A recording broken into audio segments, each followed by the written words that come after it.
Antrą pergalę Baltijos moterų krepšinio lygoje iškovojo Vilniaus Kibirkšties Tichės Iki komanda, namuose 85-70 įveikusi iki tol pralaimėjimų nepatyrusią Gardino Olimpiją. Didžiąją rungtynių dalį pirmavusios sostinės krepšininkės pirmą kėlinį laimėjo 6 taškų skirtumu 26-20.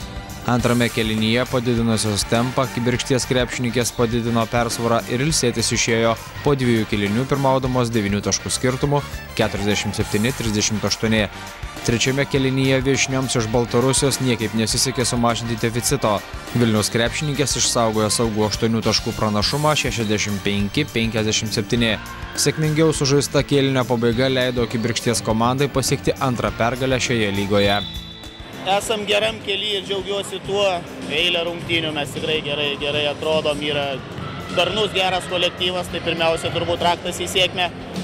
Ir šiandien tikrai merginos labai gerai sukovojo ir laimėjom prieš tikrai stiprią komandą. Planavom, bandėm šitą padaryti nuo pat rungtynių pradžios, pabėgti ir kontroliuoti rungtynės.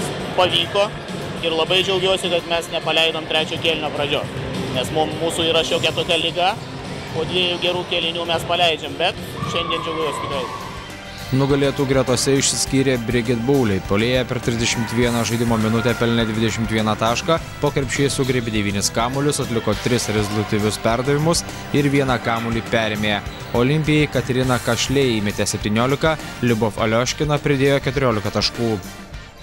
Честно говоря, я не ожидал, что Кибиркштес будет такая сильная команда. Tiesą sakant, aš nesitikėjau, kad Kibirkšties ekipa bus tokia stipri. Ši komanda greita, koncentruota ir visų pirma turėjo pranašumą individualiuose greituose veiksmuose. Varžovės buvo greitesnis, o krepšinėje greitis tai vienas svarbiausių rodiklių. Mūsų komanda prieš tai žaidė 3 svarbės ir sunkės rungtynes Europos taurės turnyre. Ir turbūt mums pritrūko energijos. Mums reikia šiek tiek poilsio. В Еврокубках. И, видимо, энергетика у нас закончилась. Нужна какая-то пауза. Sostinės klubo žaidėja pasidžiaugė pergalę, kuri nebuvo lengva ir neslėpė, kad prie pergalės prisidėjo ir žiūrovai, atėję palaikyti Kibirkšties ekipos. Rungtynės buvo labai įdomios, labai nirtingos ir labai smagu, kad atėjo tiek daug žiūrovų pažiūrėti mūsų varžybų.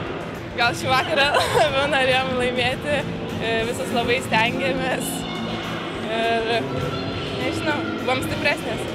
Kitose Baltijos moterų krepšinio lygos rungtynėse Kauno rajono Sirenos namuose 81-57 sutriuškino kitą Gardino komandą Viktoriją.